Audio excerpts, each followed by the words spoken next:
Hey y'all, in today's video, I'm trying out 4 new dinner recipes and they are all coming from the same person. So I wanted to start this video off by giving her a huge shout out. Her name is Stephanie from thecozycook.com. And no, this is not a collab. I'm sure she has no clue who I am, but I recently came across her Pinterest page and oh my goodness, literally everything she makes looks so good and all of her recipes are right up my alley. So I knew that I could not just pick one. So I was like, I'm going to make a whole video dedicated to just her recipes. So I will be sure to have all of her information down below in my description box so that you can get your hands on these recipes as well. Okay, so let's start off with the baby back ribs. All good ribs start off with a delicious rub, so that is exactly what I am quickly whipping up right here. And all that's going to consist of is some black pepper, salt, chili powder, onion and garlic powder, and some brown sugar. And the reason I didn't say like the exact measurements that I used is because I kind of messed up here. I misread the recipe and she stated to use 2 racks of ribs. So I thought that meant 2 packs, but really she just meant 1 pack cut in half. And I didn't realize that until like they were already cooked. So I did cut this rub recipe in half. But I'm not even mad about it because these ribs came out perfectly seasoned, so it really wasn't a big deal, but just keep that in mind. And like I said before, you will be able to get those exact measurements from the original recipe. But now I'm just going to mix that together, get everything distributed, and try to break up those brown sugar clumps the best that you can. So that is the rub, and then these are the ribs that I purchased. These are the pork loin, baby back ribs. These are actually the only ones I've ever worked with. They are much more affordable than the beef ones most of the time. But I'm just going to remove that from the package, and beware, things are going to get really messy. That cutting board was pretty pointless. I think from now on, I'll just lay out like a big piece of tinfoil. But moving on, it is important to remove that membrane that comes on the back. So I always start in the middle and just get up underneath it. Sometimes I can do it with just my finger, but this time I had to use that small knife, which really helped. And then I just pull it straight up and it comes off in one piece. And you'll need a paper towel to kind of help you fully get it off because it's really slippery. But then I just took my same paper towel and kind of dried it off somewhat. And then I'm going to add some of that rub and massage it in and make sure that you season the other side as well. I didn't add as much seasoning since I didn't have quite enough rub, which is my own fault. But I also wanted to note that, you don't have to make your own rub. There's plenty of good barbecue rubs at the store. If you're in a pinch for time or just simply don't feel like measuring out the spices, that's completely fine. These will still turn out really good. So now I'm going to coat these ribs in Dijon mustard. This step was new to me. I had never done this before, but I have seen quite a few people on like cooking shows do this and they swear by it. Apparently the acidity and the mustard is supposed to break down the meat and make it extra tender. And if you didn't want to use Dijon, you could even use regular mustard and it will work the same. And if you are a hater of mustard, I promise you, you will not taste it. And I also wanted to say that that little silicone brush, to me, is a must-have in the kitchen. I absolutely love mine. I use it all the time. But now I am just going to add some barbecue sauce. We are really loving the honey chipotle one by Sweet Baby Ray. But of course, use whatever your favorite barbecue sauce is. Now I'm going to be cutting this rack of ribs in half. And this really should have been the first step. And she did state that in the recipe. But once again, I overlooked it.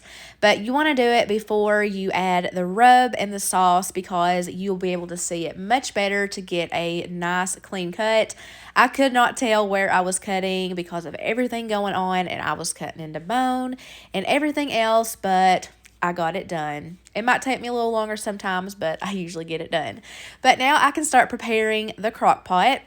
So I'm going to start by adding a half a cup of chicken broth to the bottom. And y'all, this is going to shock you if you know me at all. I even shocked myself. But this is the first onion I have ever bought, cut, or cooked. And whoever can make fun of me all you want. But this is a legit fear food of mine. Like, I cannot stand onions. But I was really wanting to try and overcome this somewhat and really stick to the original recipe. But I posted about this on my Instagram stories and y'all were cracking me up in the DMs. Like, y'all know me so well. But I was absolutely low-key panicking here. I didn't even know how to cut this thing. I had to watch a YouTube video on it.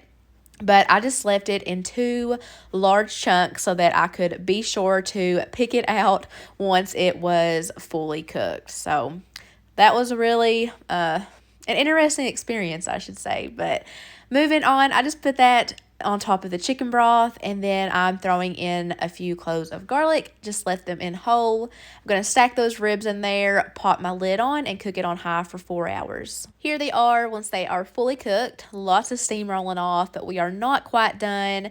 You have to have that barbecue, like caramelization on the ribs. So this step is absolutely necessary. So you just want to remove the racks to a foil-lined cookie sheet, slather it in barbecue sauce, and pop that underneath the broiler for about 5 minutes, and then take them out and flip them on over. These are extremely tender. They're going to be falling off the bones, and even though this isn't the prettiest, it doesn't matter. Like, we're not going to sweat it. So I'm just going to add my final layer of barbecue sauce, spread that out, and I am going to pop this in the oven for a final 5 minutes, and that is it. And here is my plate. These ribs came out absolutely incredible. I highly recommend this recipe. Like I've already said, they were tender, super juicy, great flavor from that rub, and of course the barbecue. What more could you want in a rib? And then for the sides, I just have some fresh corn on the cob, some boxed mac and cheese, and some potato salad, which is like my #1 craving at the moment for whatever reason. But yeah, we took our plates out onto the deck, which I love doing, and I had to include this clip of Riley eating a bologna sandwich and chips just to show that I can't always get my kids to eat what I cook 100% of the time. And despite what anyone says, if you're in the same boat, I want to let you know it's okay. Okay, so let's jump on into this sloppy Joe casserole. So I started by browning up 1 pound of ground beef. I love this little meat masher tool that I got from Pampered Chef several years ago, but you can order things really similar on Amazon. Love it. And then I am going to season up my ground beef the way I always do it. I like to do it when it's still a little bit pink, and I like to add in salt, pepper, onion, and garlic powder, and your kitchen is going to instantly smell amazing. My kids will always come running in when I add that and say, "What you cooking, mama?" It's so cute. But I'm going to drain my ground beef, and then I'm going to add in a can of manwich sauce, the whole can, and then I'm also going to add in a can of petite diced tomatoes, juice and all. And then I'm going to measure out 2 cups of some chicken broth, and I'm also going to add in a ½ cup of water.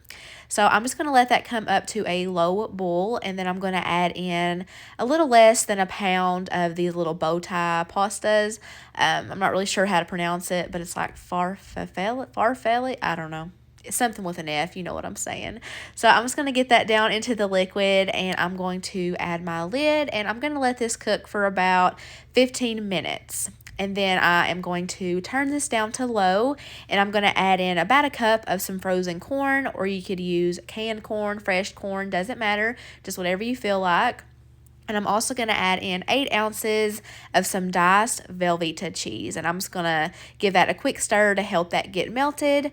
Add my lid, and I'm just going to let that sit for a few minutes just until that cheese is melted. Now I'm just giving it a gentle final stir to get that cheese distributed throughout the dish. And at this point, you could transfer this to a casserole dish, but I decided to just make it a 1-pot meal and just save a dish. But look at how cheesy and delicious that looks. But we are not quite done. The final step is to add some shredded sharp cheddar cheese to the top, and I'm just going to pop that lid on for a final time and let that sit with the heat off for a couple of minutes. And here is what it looks like when it is done. So I just topped mine with some black pepper, and I served it with a side of some cheesy garlic toast that I just cooked real quick in my air fryer, and this meal was so delicious. We all loved it, and the best part is the leftovers are just as good. Up next is this cheesy tortellini dish, and again, I wasn't really sure how to pronounce it, but it's similar to like a bacon and spinach Alfredo, but it is quite different. So the first thing I did was I diced up 6 strips of bacon, and I just threw that in my skillet, and I'm going to fry that up until it is nice and crispy. While that While that bacon was cooking, I went ahead and shredded up my cheeses. So I have some Asiago, Parmesan, and mozzarella. So I did do a 1/4 cup of Asiago, a 1/4 cup of Parmesan, and then a 1/2 cup of some mozzarella. So that is prepped. And this is the tortellini that I used. This is the one I use the majority of the time. It's the Cheese Lovers one in the refrigerated section. It's the Rana, not really sure, but it is super good. So back to the bacon. As you can see, it's nice and crispy. I'm just going to remove that from the grease and place that into a separate bowl. So I needed to leave 2 tablespoons in the pan, but I don't know what is going on with the skillet lately. Like, everything's wanting to stick all of a sudden, and this has never happened, but like, look at all that black stuff in the bottom, and I did not burn the bacon, so I'm not sure, but I had to run it through this strainer to get all of that out because I definitely didn't want that in my sauce. I also took a paper towel and wiped down that pan, so it was a bummer that I had to do those extra steps, but it's okay. So I just put 2 tablespoons back in. I have my heat on low, and I've added in some minced garlic. I let that cook for about a minute, and then I added in 2 tablespoons of some all-purpose flour, and I am just going to whisk that together. It's going to get super clumpy. I've also increased my temperature to about medium. And now I'm going to slowly add in 2 cups of some half and half, and I'm just going to stir the life out of it to get all of those clumps removed. And then I'm just going to bring that up to a boil. It's going to start to thicken, and now I can start to add in my seasoning. So I'm just going to add in some salt, lots of black pepper, and some Italian seasoning. I'm just going to continue to let this cook for a couple of minutes to give it some time to thicken up more, and then I'm going to turn it back down to low because I'm adding in my cheeses and I don't want that to burn. And it only took about like 15 seconds for that cheese to fully melt into the sauce, and just look at how thick and creamy that is, and I love that because it really clings to the pasta. And then for the final steps, I'm just going to add in a cup of some roughly chopped spinach. It will wilt quickly, and I'm also going to add in that full bag of cooked and drained tortellini, and now all I have left to do is to just toss all that together. And you can't forget the bacon to top it off with because that makes this dish. But it was super yummy. It was another winner that we all truly enjoyed, and a little goes a long way with this because it's pretty rich. I get requests from time to time to do like date night meals, and I think this would be the perfect option with a side salad because it truly tastes like it came from an Italian restaurant. It was that good. Lastly, I made the smothered chicken, and although it was really hard to pick, this was definitely my favorite recipe from this video. So the first thing I did was take 2 chicken breasts and slice those in half to make 4 thinner pieces, and then I just pounded those out to get an even thickness. The next thing I did was prepare the dredge that the chicken is going to be coated in. So I'm just going to add 3/4 a cup of plain all-purpose flour to my plate. I'm also going to add in a 1/4 cup of Italian breadcrumbs, 1 teaspoon of some Lawry's seasoned salt, and about 3/4 a teaspoon of some black pepper. And then I'm just going to take my fork and combine everything together. The next thing I did was get my bacon started. So you need 5 thick cut slices, but I ended up just doing 6 because that's what I had left in the pack, and I wasn't going to leave one little measly piece in my fridge. So I just snacked on that while I was cooking. While the bacon was frying up, I went ahead and measured out everything that I would need for the gravy just to make everything go a lot smoother when it was time for that. So here I'm measuring out 4 tablespoons of flour. I'm also going to lay out 4 tablespoons of butter. I'm using salted, but you could use unsalted as well. Doesn't matter. And now I'm just measuring out 2 cups of chicken broth. And then you'll need a 1/3 cup of half and half. And yes, that is lip gloss on the side of my cup because everything has faded and I could not see. But now I'm going to add 1 teaspoon of low sodium soy sauce to that little dish. And now I'm going to measure out 1 teaspoon of some beef powder, or you could just do like 1 beef bouillon cube, whatever you have. Now I'm going to throw in 1 teaspoon of onion powder, 1 teaspoon of garlic powder, a 1/4 teaspoon of thyme, a 1/4 teaspoon of rosemary, and a 1/4 teaspoon of sage. So that was kind of a lot of ingredients, but I promise you it's 100% worth it. So by the time I got that done, my bacon was all fried up and ready to go. Now I'm just taking the bacon grease and pouring it into this little dish, and then I'm going to wipe my skillet down with a paper towel and add about 3 tablespoons of that bacon grease back into the same skillet. Then I'm pouring in some vegetable oil, no certain amount, just enough to fry some chicken. So now I'm taking the chicken that I pounded out and coating it in that dredge that I whipped up earlier, like in the first step. So I'm just making sure that it's nice and coated and shaking off the excess and repeating that. So then I'm going to drop it into some hot oil, and I'm going to cook that for about 3 to 4 minutes on each side, and it should be nice and golden brown.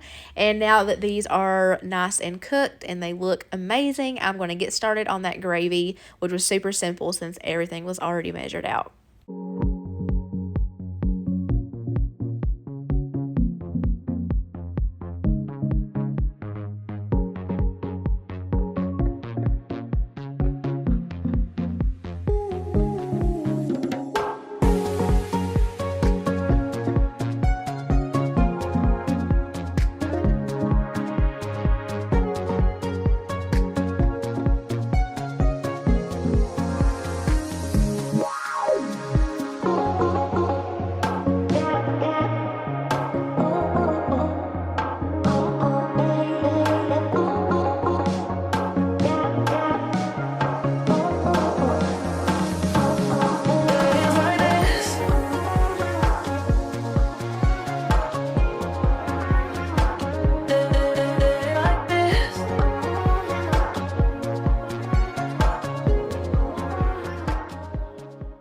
I paired this with some homemade mashed potatoes and green beans, and y'all, words cannot even describe how delicious this smothered chicken was. I would not change a thing about it, and it was also Josh's favorite thing I made in this video. So thank you to Stephanie from thecozycook.com for creating these recipes. I now have 4 new favorites to add to my list. So if you made it this far in the video, thank you so much for watching. If you haven't already and you like this type of content, be sure to hit that subscribe button so you don't miss out on anything. Bye guys, have a good week.